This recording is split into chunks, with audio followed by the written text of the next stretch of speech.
Доброго времени суток. Очередной нож готов. Такой там шейник. Шею носить. Ну, покажу сейчас как. Якутский такой вот нож. Рог лося.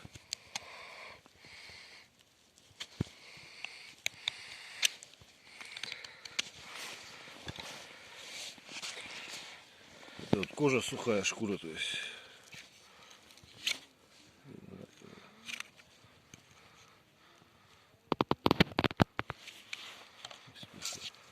По деревяшке покажу.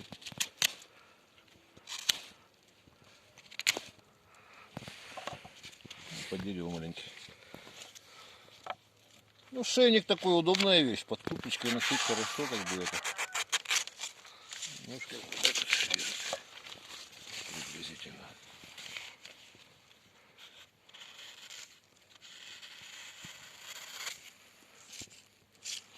В общем, можжевельник. Всегда приятно пахнет. Всего доброго. До свидания.